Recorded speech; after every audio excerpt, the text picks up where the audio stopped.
अस्सलाम वालेकुम स्टूडेंट्स, क्या हाल है जी? कैसे हैं आप सब? उम्मीद करता हूँ आप सब खैरियत से होंगे। स्टूडेंट्स, मैं हूँ मोहम्मद इब्राहिम आपके चैनल डायमेंशनल फिज़िक्स से। और स्टूडेंट्स, आज हम डिस्कस करेंगे UHS NMD CAT 2024 जो आज आपका एग्ज़ाम हुआ है जी 22 सितंबर 2024 में। उसके आज हम फ़िज़िक्स के जो हमारे पास MCQs आपके पेपर में आए हैं उनका आज हम डिटेल एनालिसिस करेंगे कि इनकी करेक्ट की क्या है। ठीक है, तो आए टॉपिक का करते हैं स्टार्ट। जैसा कि आपके सामने क्वेश्चन है MCQs 123, in an elastic collision the total kinetic energy.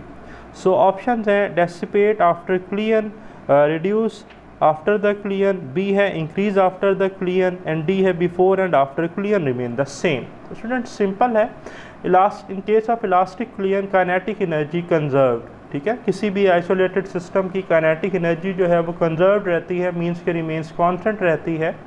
तो हम कह सकते हैं kinetic energy of a system before collision is equal to the kinetic energy of a system after collision. तो हम कह सकते हैं initial kinetic energy is equal to the final kinetic energy of a system. So elastic collision के case में kinetic energy conserved रहेगी, तो correct one D option है। तो 123 का आप जो है वो ऑप्शन मार्क कर लेंगे। 123 का करेक्ट ऑप्शन हमारे पास है डेल्टा। ओके, नेक्स्ट स्टूडेंट्स, हमारे पास जो है MCQs number 124, the instantaneous velocity along the curved path is.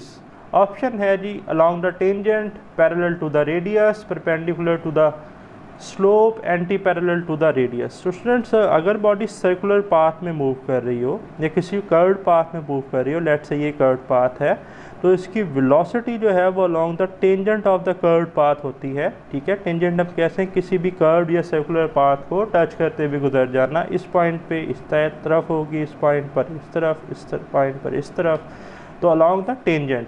ठीक है, तो ए ऑप्शन जो है जी वो आप मार्क कर लेंगे। 124 का करेक्ट ऑप्शन हमारे पास क्या है, ए। ठीक है, नेक्स्ट हमारे पास क्वेश्चन है 125। 125 अगर आप देखें तो उसमें है the range of projectile will be maximum if the factor sin 2 theta becomes. Students, range हमारे पास होती है R is equal to VI² sin 2 theta over G। तो मैक्सिमम रेंज हमारे पास तब आती है अगर sin 2 थीटा क्या हो 1, और ऐसा तब होता है जब थीटा 45 डिग्री पर होता है। तो वेरी सिंपल, उन्होंने पूछा है कि फैक्टर sin 2 थीटा कितना होगा। तो sin 2 थीटा कितना होना चाहिए भाई, 1 होना चाहिए। 1 होना चाहिए, तो हम ऑप्शन मार्क कर लेंगे, B is the correct one. Okay, next हम डिस्कस कर लेते हैं 126 है जी हमारे पास MCQs, 2-dimensional motion under the constant acceleration due to gravity is called। Simple statement है हमारे पास स्टूडेंट्स प्रोजेक्टाइल मोशन की। ओके जी, हम देख लेते हैं option C is the correct one. तो आप यहाँ पर मार्क कर लेंगे कि हमारे पास चार्ली ऑप्शन जो है जी वो क्या है, ट्रू है। ठीक है, सिंपल सा MCQs था। फिर है 127 नेक्स्ट स्टूडेंट्स, अगर हम देखें तो इसमें है in velocity time graph the area under the graph is equal to. तो देखें वेरी सिंपल, अब ये एक मेरे पास वेलोसिटी टाइम ग्राफ है जी, VT ग्राफ। लेट्स से जी कि बॉडी जो है वो हमारे पास यूनिफॉर्म वेलोसिटी से मूव कर रही है। ठीक है, तो ये इसका जो शेडेड एरिया है ये हमें क्या इन्फॉर्मेशन प्रोवाइड करता है। तो देखें वेरी सिंपल है, एरिया सिंपली हमारे पास होता है लेंथ मल्टीप्लाई बाय विड्थ। तो यहाँ पर लेंथ हमारे पास है वेलोसिटी और विड्थ है टाइम।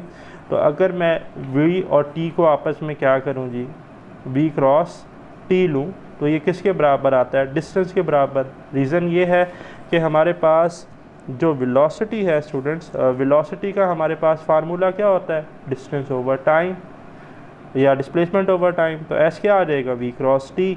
तो जो इसका एरिया है वो हमें क्या देगा, इसका एरिया हमें जो है वो बताएगा डिस्टेंस कवर्ड बाय ऑब्जेक्ट। सो 127 का ऑप्शन सी जो है चार्ली मार्क कर लें, Charlie is the correct one.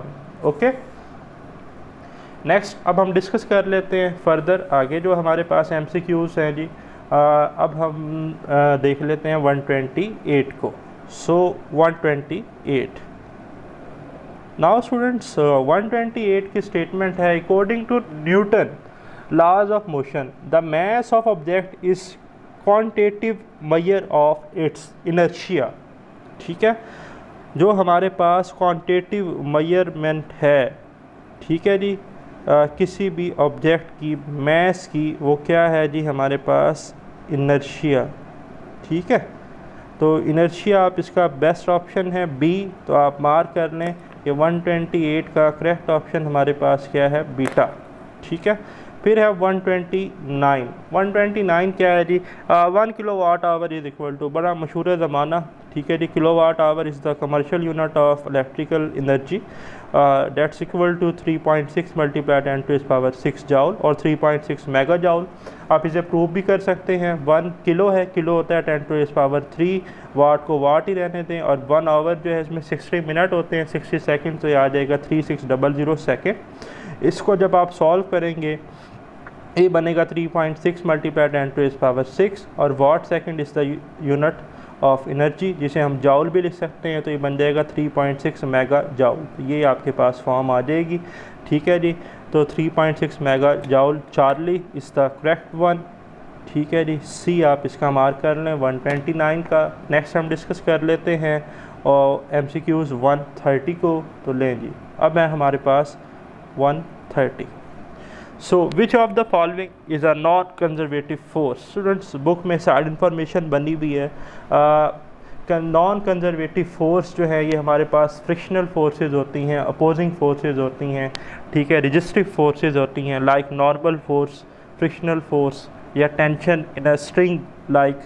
तो यहाँ पर जो ऑप्शन हैं, इलास्टिक स्प्रिंग फोर्स कंजर्वेटिव है, इलेक्ट्रिक फोर्स कंजर्वेटिव है, ग्रेविटेशनल फोर्स कंजर्वेटिव है। तो फ्रिक्शनल फोर्स जो है जी वो नॉन कंजर्वेटिव है। तो 130 का जो आपके पास करेक्ट ऑप्शन है वो है alpha, A is the correct option. Okay, next है जी फिर हमारे पास 131 है जी, work done is equal to, simple है जी, work done is equal to effort multiply bye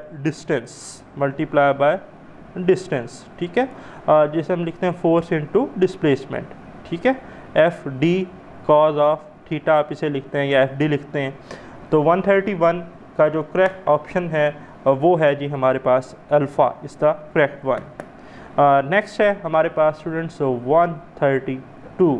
132 है, when a force of 1 Newton displaces its points of application by 1 meter in the direction of force, the work done is। Students suppose जी ये एक block है, इस block पर force लगाई जाती है और 1 न्यूटन, और ये डिस्प्लेसमेंट कवर करता है स्टूडेंट्स 1 मीटर का। तो पूछा गया है बताएं कि वर्क कितना होगा। तो सिंपली मैंने जैसे कि ऊपर फार्मूले में लिखा W is equal to F D cos of theta.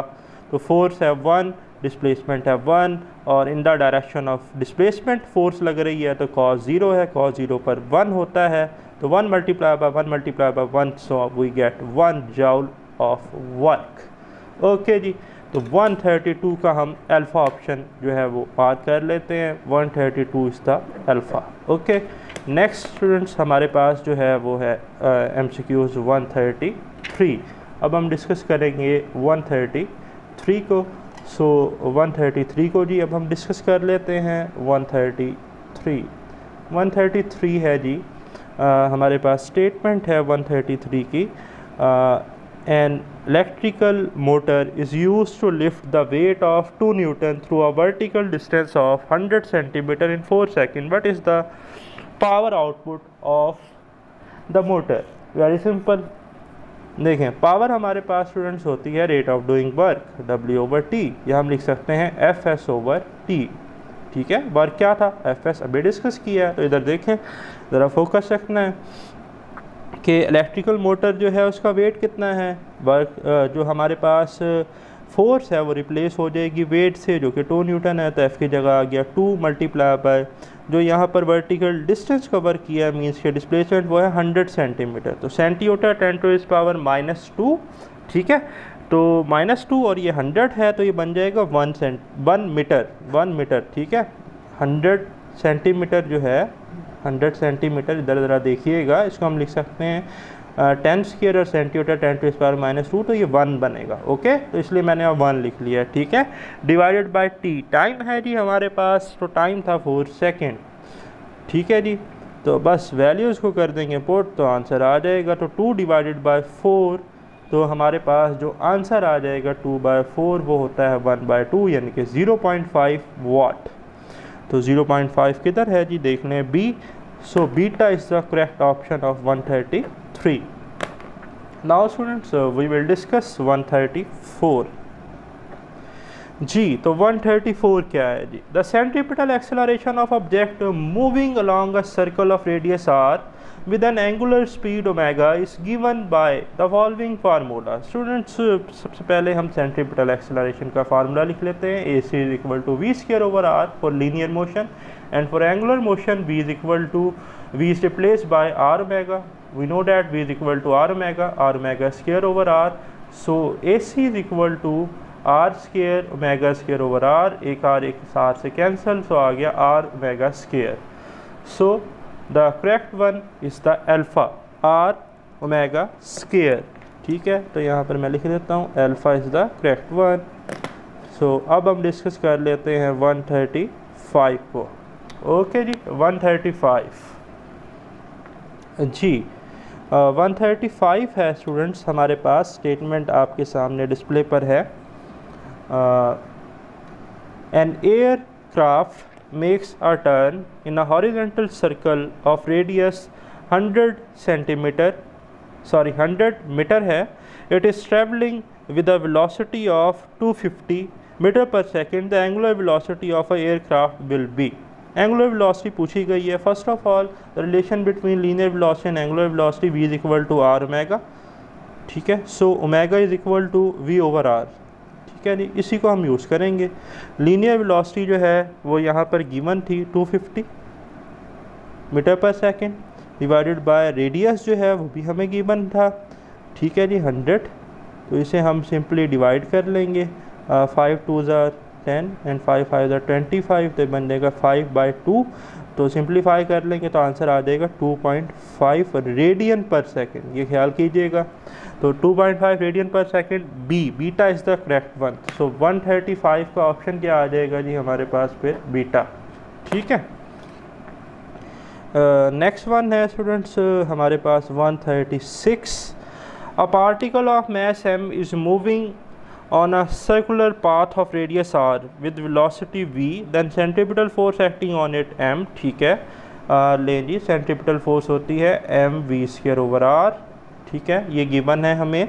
If the velocity of a particle increase 2 times, condition ये है कि वेलोसिटी अब बढ़कर कितनी हो गई है, 2 गुना हो गई है। ठीक है, radius of a circular path increase by 4 times, जो न्यू रेडियस है वो कितना हो गया है जी, 4r हो गया। ठीक है, now the centripetal force F prime होगा भाई m v prime square over r prime square, values put कर दें। v डबल हुआ है तो 2 का स्क्वायर आ जाएगा 4v स्क्वायर आ जाएगा। ठीक है, और r 4 टाइम्स हुआ है हमारे पास। तो अब आप देखें कि अगर r हमारे पास 4 टाइम्स हुआ है तो यहाँ पर सॉरी ये r प्राइम है, r स्क्वायर नहीं है, तो यहाँ पर आएगा 4r। तो ये 4 से कैंसिल होगा, तो अगेन वैल्यू आ जाएगी mv स्क्वायर ओवर r। तो f प्राइम तो अगेन f के बराबर आ गया, तो भाई f प्राइम f के बराबर आ गया है। ठीक है, तो फोर्स पर कोई इफेक्ट नहीं होगा, रिमेन सेम, पहले f थी अब भी f ही रहेगी। तो 136 का ऑप्शन जो है वो है delta, D is the correct option. Okay, next है फिर हमारे पास 137। सो 137 है, a roller coaster is moving with 30 metre per second. ठीक है जी, on a circular track of radius 30 metre. ठीक है, the net mass of roller coaster plus passenger is m। Okay, ठीक है, the centripetal force acting on it, centripetal force अभी discuss किया mv square over r। ठीक है, net मास m है तो m को m ही रहने देंगे। v स्क्वायर की जगह हम पुट कर लेंगे 30 मीटर पर सेकंड का स्क्वायर, और रेडियस भी 30 है, एक 30 से कैंसिल। सो हमारे पास जो आंसर आएगा वो आएगा 30m। कितना आएगा जी, 30m। So delta is the correct option of this MCQs। So D जो है वो मार्क कर लें, ठीक ऑप्शन है। फिर नेक्स्ट है हमारे पास 138। ठीक है जी, 138 है, amplitude in the following figure. Amplitude कहता है maximum displacement covered by a body और either side the fit mean position. ठीक है, यहाँ पर अगर आप देखें तो मैक्सिमम डिस्प्लेसमेंट जो है, ठीक है, वो बॉडी ने कितना कवर किया है, इस डायग्राम को गौर से देखिएगा, ये लिखा हुआ है यहाँ से यहाँ तक 1 मीटर, ठीक है, पूरी डायग्राम में 1 मीटर ही है। तो इसका ऑप्शन यहाँ पर मिसिंग है, तो डेल्टा बनता है, 3 ऑप्शन है, तो डी आप इसका मार्क कर लें, 138 का डेल्टा जो है जी इज़ द करेक्ट ऑप्शन, ठीक है। हम फर्दर आगे डिस्कस कर लेते हैं एमसीक्यूज़ को। नेक्स्ट जो है जी वो हमारे पास है 139, ठीक है। 139 को अब हम देख लेते हैं जी। 139 है which one of the following is incorrect about the notes when the string is plugged. Amplitude of vibration is 0, ये तो ट्रू स्टेटमेंट है। Produce at the fix end of a string, ये भी ट्रू है। Do not move along the string, distance between conjunctive nodes is 1 wavelength, ये D वाला गलत है, डेल्टा, ठीक है, डेल्टा इनकरेक्ट है। रीज़न क्या है अभी आपके सामने आ जाएगी। ये था MCQs 139। भाई ज़रा इधर देखें, ये ना मैंने एक जो है स्टेशनरी वेव पे क्या बनाया है, ये पॉइंट्स क्या हैं, स्टेशनरी वेव है, ये सारे क्या हैं, नोड्स, और ये वाला पॉइंट क्या होगा, एंटी नोड, ये भी क्या होगा, एंटी नोड जी। तो अब ये सवाल ये पैदा होता है ये डेल्टा गलत क्यों है। तो स्टूडेंट्स असल में बात ये है कि देखें यहाँ पर लिखा है distance between conjunctive node is 1 wavelength, ठीक है, जबकि डिस्टेंस बिटवीन, ये टोटल डिस्टेंस होता है लैम्डा, और डिस्टेंस बिटवीन 2 कंजक्टिव नोड होता है λ/2, तो ये 1 वेवलेंथ नहीं होता। तो डेल्टा जो है वो यहाँ पर क्या है जी, इसका करेक्ट ऑप्शन है, ठीक है। फिर नेक्स्ट 140 है, in transverse waves the portion above the mean level is called, तो बड़ा सिंपल है, वेव क्रस्ट, ठीक है। इसे हम क्या कहते हैं, ट्रांसफ़र वेव, मैं ड्रा कर लेता हूँ, ये ट्रांसफ़र वेव है, ठीक है। इसका ये जो ऊपर वाला पोर्शन है इसे हम क्या कहते हैं, क्रस्ट, और ये नीचे वाला ट्रफ कहलाता है, ठीक है। तो 140 का हम ऑप्शन मार्क कर लेंगे, wave crest, beta is the correct option, ठीक है। नेक्स्ट है हमारे पास 141 है जी। Select the appropriate Doppler equation when source is approaching the stationary observer when where f0 is the observed frequency, fs is the frequency of the source, v is the speed of the sound, vs is the speed of source relative to the observer। तो ये जो हमारे पास case बनता है ये alpha option का बनता है, FO जो है इसमें हमारे पास ऑब्जर्व फ्रीक्वेंसी आएगी v/v minus vs into fs, ठीक है। तो अल्फ़ा जो है ये अल्फ़ा करेक्ट वन है, ठीक है, ये केस बनता है डॉपलर का, आप चेक कर सकते हैं इसे बुक से। सो नेक्स्ट है the distance between 2 successive particle which are extremely in the same state of vibration is called frequency, amplitude, wavelength, time period. तो ये वेवलेंथ की डेफिनेशन है जी, ठीक है। ये जो हमारे पास डिस्टेंस अगर मैं इधर से देखूं तो ये एक वेवलेंथ कहलाता है, ठीक है। सो 142 का वेवलेंथ जो है, बल्कि 142 जो है वो था हमारे पास ये डॉपलर वाला, ठीक है। 143 जो है इसका हमारे पास चार्ली ऑप्शन है, क्या ऑप्शन है जी, Charlie, C is the correct one, okay. Next 144 है जी, 144 को डिस्कस कर लेते हैं हम। 144 में है students, during isothermal process the temperature, isothermal, iso mean same, therm mean temperature, भाई ऐसा प्रोसेस जिसमें टेम्परेचर कांस्टेंट रहे थ्रू आउट द प्रोसेस। तो पहला ऑप्शन है remains constant during the initial phase of process, नहीं आगे भी कांस्टेंट रहना चाहिए। सी है alters through the process, B है हमारे पास remains constant through the process, तो ये करेक्ट है। इंक्रीज थ्रू द प्रोसेस, नहीं इंक्रीज नहीं होता, कांस्टेंट रहता है। सो 144 का बीटा जो है जी मार्क कर लें, करेक्ट ऑप्शन है कि टेम्परेचर थ्रू आउट क्या रहता है, कांस्टेंट रहता है। नेक्स्ट है 145, what is the value of heat energy in adiabatic process. Adiabatic process होता है the process in which no heat enter और लीव द सिस्टम। ठीक है जी। तो एडियाबैटिक प्रोसेस के केस में हीट कैपेसिटी क्यों ज़ीरो होता है भाई? जब ज़ीरो होता है तो हमारे पास Charlie is the correct one. Okay, फिर है जी 146 द कूलम्स लॉ स्टेट। हाँ जी, कूलम्स की क्या स्टेटमेंट है? The force between 2 point charges is directly proportional to the product of magnitude of their charges and inversely proportional to the square of distance between their centers। यही है ना? तो देख लें कौन से ठीक है। Force between 2 point charges inversely proportional to the product of charges and directly, नहीं जी डायरेक्टली नहीं है, ए तो हो ही नहीं सकता। बी है force between 2 point charges directly proportional to the product of charges inversely proportional to the square of distance. Yes, beta is the correct one. ठीक है, चार्ली और डेल्टा ट्रू नहीं है, तो यहाँ पर बीटा जो है वो करेक्ट ऑप्शन है, तो so beta is the correct one. Next students, फिर हमारे पास है the formula V is equal to W/Q। MCQs 147 है जी। V is equal to W/Q, work done to bring a unit positive charge. ठीक है जी। तो from low potential to high potential, ये हमारे पास इलेक्ट्रिक पोटेंशियल है C।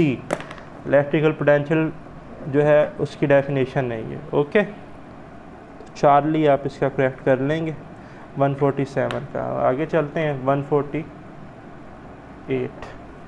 तो 148 क्या है जी? इंतहाई आसान। द ऐसा unit of capacitance of a capacitor is. हाँ जी, कैपेसिटेंस का यूनिट क्या होता है? फैरड। ठीक है, सो 148 का C, 148 का क्या है जी? C, Charlie. नेक्स्ट आ जाएं 149 पर। 149 है जी, the electrical intensity between two oppositely charge plate in the middle region is. Oppositely charge plates हैं, ये लें जी, एक पॉजिटिव प्लेट है, एक नेगेटिव प्लेट है, तो मिडल ऑफ द रीजन जो है वो हमारे पास क्या होगी? इलेक्ट्रिक फील्ड लाइंस यूनिफॉर्म होगी। ये मिडल सेंट्रल रीजन आप देख सकते हैं, यहाँ पर फील्ड लाइंस क्या होंगी? यूनिफॉर्म होंगी। सो beta is the correct option for 149। अब हम आ जाते हैं 150 की तरफ। 150 है जी, find potential difference in moving 2 coulomb charge which required 600 joule of work between 2 points. It's very simple. Electric potential होता है work done to bring a unit positive charge V is equal to W/Q। So यहाँ पर charge 2 coulomb का था और work हुआ है 600 जॉल, तो सिंप्लीफाई कर लेते हैं तो आंसर आ जाता है 300 वोल्ट। सो 300 जो है जी हम मार्क कर लेंगे, यानी कि बीटा ऑप्शन जो है वो है 150 का। ठीक है, beta is the correct one. Next है 151। 151 है which one of the following is not a feature of electrical force. They act on charges पे लगती है, चार्जेस पे, तो दे एक्ट ऑन मैसेज, नहीं भाई मैसेज पे नहीं लगती। ठीक है, दे कैन बी अट्रैक्टिव भी हो सकती है, दे कैन बी रिपल्सिव भी हो सकती है। तो यहाँ पर हम मार्क कर लेंगे beta is the correct one, क्योंकि ये मैसेज पर नहीं लगती। ठीक है, अच्छा फिर है 152 है the charge of 90 coulomb passes through a wire for 30 second the current in the wire. तो सो हमारे पास 152 है, करंट होता है rate of flow of charges, time rate change of flow of charges आप इसे कह सकते हैं। तो N cross sectional area Q/T। तो यहाँ पर चार्ज है 90 कूलम का और टाइम उसे लगा 30 सेकेंड, 0 से 0 कैंसिल, 3 1 3 3 3 9, तो ये बन गया 3 एम्पेयर। कितना आ गया? 3 एम्पेयर। सो 3 एम्पेयर किधर है जी? 3 ampere. Alpha is the correct one. तो 152 का क्या है? अल्फ़ा। नेक्स्ट है the magnitude of current in metal is proportional to the potential difference across it is as long as the temperature of conductor is kept constant is known as Ohm's law। George Simon ohm 1820। ठीक है जी, ohm की statement कि current directly proportional applied potential difference के, तो Ohm's law, तो Ohm's law है, तो Charlie is the correct one. ठीक है, नेक्स्ट है फिर हमारे पास 154। अब हम डिस्कस करने जा रहे हैं स्टूडेंट्स, हमारे पास 154 है जी। 154 की स्टेटमेंट जी, when length of a copper wire is double it resistivity become. Students resistivity जो है ये नेचर ऑफ मटेरियल पर डिपेंड जो है वो करती है। ठीक है, यानी कि हमारे पास जो है लेंथ और एरिया पर ये डिपेंड नहीं करती। सो यहाँ पर रिमेन सेम रहेगा, ऑप्शन 154 का चार्ली है, ठीक है, रिमेन सेम। नेक्स्ट है 155 है the resistance of a semiconductor with rise in temperature. हाँ जी, रेजिस्टेंस जो है भाई सेमीकंडक्टर में, मेटल्स में तो टेम्परेचर बढ़ाते हैं तो रेजिस्टेंस बढ़ती है, but in case of semiconductor temperature बढ़ाने से रेजिस्टेंस कम होती है, सो डिक्रीजेस। सो 155 का बीटा जो है जी वो करेक्ट ऑप्शन है, ठीक है। नेक्स्ट है फिर हमारे पास 156 है volt multiply by ampere is the measure of power क्या होती है, P is equal to VI, ठीक है, V in volts, I in ampere, so is equal to watt, और वाट जो है किसका यूनिट है, पावर का। सो 156 का delta is the correct one. चलें जी, नेक्स्ट है 157 है स्टूडेंट्स हमारे पास स्टेटमेंट है the formula phi B dot A represent the magnetic flux beta, phi is equal to B dot A किसका फार्मूला है जी, मैग्नेटिक फ्लक्स का, तो बीटा मार्क कर लें जी, बी से मैग्नेटिक फ्लक्स, बी से बीटा, ठीक है। फिर आ जाए 158 पर। 158 है जी हमारे पास which of the following statement is incorrect for any magnetic field lines, line starts at north pole and ends at the south pole, ठीक है, द लाइन्स आर कर्व्ड, ठीक है जी, कर्व्ड भी हो सकती हैं, लाइन्स नेवर टच और cross each other. अच्छा, फिर है जी magnetic field is strongest when the lines are farthest, ये गलत है जी, जहाँ पर लाइन क्लोज़र होंगी वहाँ पर मैग्नेटिक फील्ड क्या होंगी, स्ट्रॉन्गर होंगी। सो डेल्टा जो है मार्क कर लें, ये यहाँ पर करेक्ट वन है, ठीक है। आगे चलते हैं 159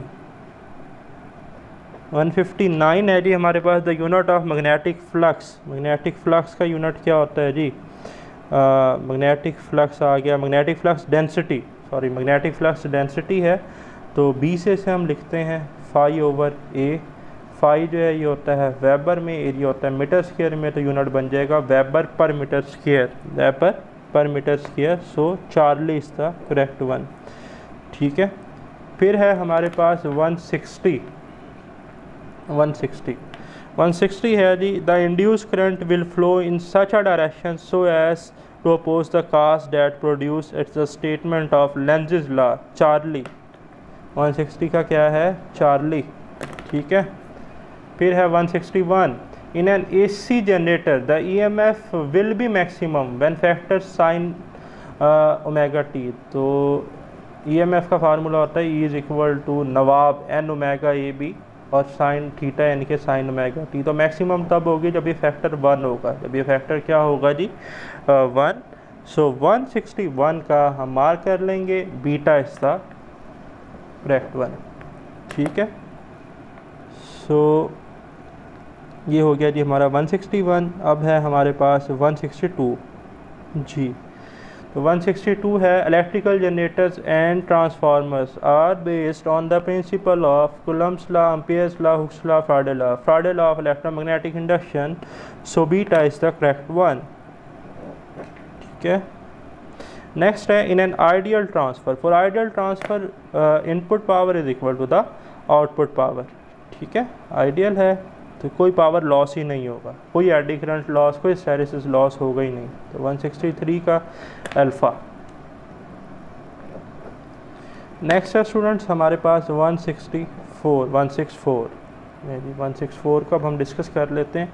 the conversion of AC into DC is called rectification and the circuit is called rectifier, which of the component of electronics act as a rectifier.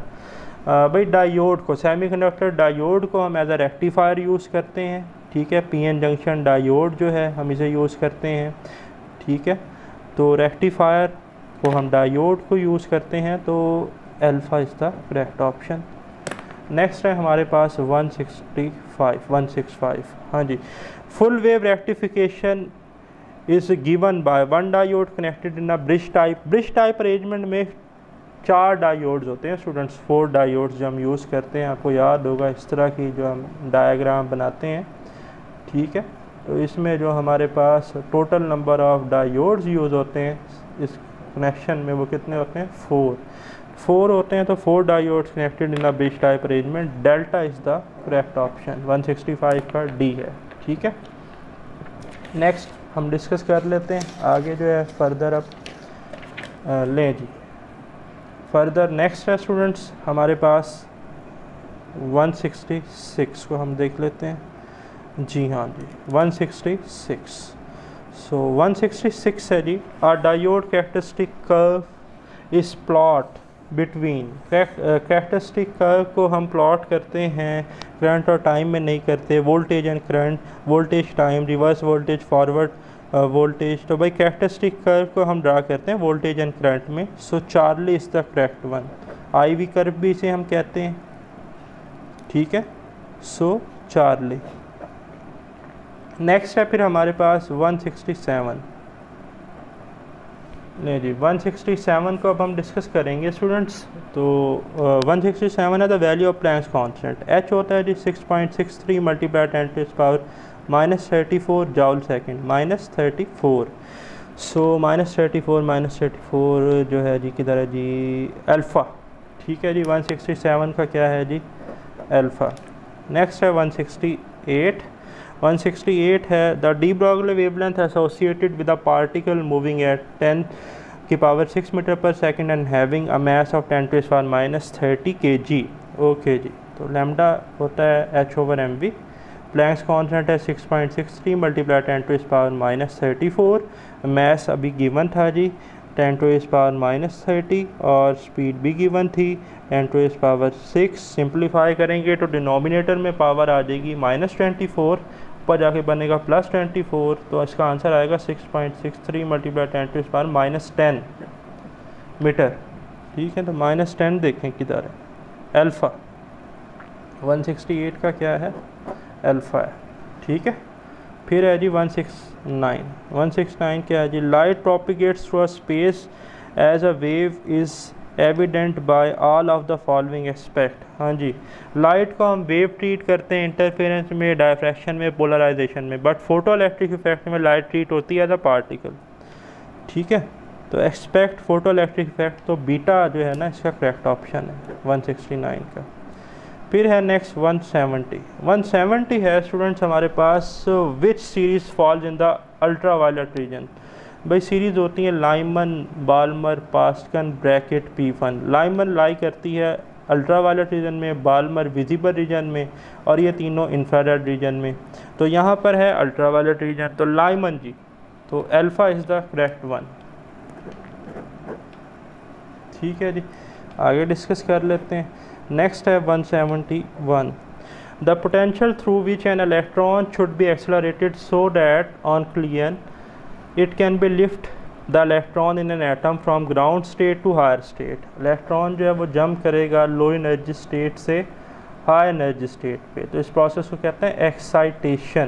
तो यहाँ पर जो पोटेंशियल होगा उसे हम कहेंगे excitation potential, beta is the correct one, ठीक है। नेक्स्ट है हमारे पास 172 है जी, which of the following regarding X ray is incorrect, have higher wavelength than visible light. भाई पहले ही गलत है, ठीक है। एक्सरे की तो वेवलेंथ बहुत ज़्यादा शॉर्ट होती है, ठीक है। अच्छा बाकी जो हैं दे आर हाईली पेनिट्रेटिंग, ये भी ठीक है। They are high energy photon, ये भी ट्रू है एक्सरे से related. They are part of electromagnetic spectrum, ये भी ठीक है। तो इनकरेक्ट इसमें पहला ही ऑप्शन है, सो अल्फ़ा। फिर नेक्स्ट है 173 the unit of decay constant. हाँ जी, हाफ लाइफ होती है 1/2 0.693 divided by lambda. Lambda decay constant होता है, तो जो हमारे पास लैम्डा और हाफ लाइफ का इन्वर्स रिलेशन है, ठीक है। तो हाफ लाइफ का यूनिट सेकंड होता है, तो लैम्डा का यूनिट बनेगा पर सेकंड। क्या बनेगा, पर second. So Charlie is the correct one. Next बात कर लेते हैं 174 की। If we have n naught number of radioactive element, then after a period of n half lives, the number of atoms left behind, and the number of atoms left behind n is equal to n naught 1/2 की power n formula होता है। तो यहाँ पर beta is the correct option, B जो है वो आप मार्क कर लेंगे। ठीक है, फिर आगे चलते हैं। नेक्स्ट है हमारे पास 175 है, विच of the following is not the somatic biological effect of radiation. Skin burn जो है ये भी बायोलॉजिकल इफेक्ट की वजह से हो सकता है, इंडक्शन ऑफ कैंसर हो सकता है जी, लॉस ऑफ हेयर हो सकता है, लेकिन जीन्स म्यूटेशन इसकी वजह से नहीं होती। So delta is the correct option. Next है an artificial radio active element can be made by bombarding. हाँ जी, आर्टिफिशियल रेडियो एक्टिविटी तब बनती है जब हमारे पास कोई हाई एनर्जी पार्टिकल हो और उसको हम बम्बार्डमेंट करें किसी स्टेबल एलिमेंट पर। ठीक है, किसी फास्ट हाई एनर्जी पार्टिकल को, न्यूट्रॉन को हम जो है वो किसी स्टेबल आइसोटोप पे बम्बार्ड करेंगे तो हमें रेडियो एक्टिव जो है एलिमेंट मिलेगा। सो यहाँ पर है high energy particle on stable element, so Charlie is the correct one. ठीक है, अब इंग्लिश का पोर्शन है, तो जी मेरा काम था फिज़िक्स तक का। तो अगर आपको लेक्चर पसंद आया तो बेल आइकन को लाजमी प्रेस कीजिएगा। मुझे दें इजाज़त, अल्लाह हाफिज़।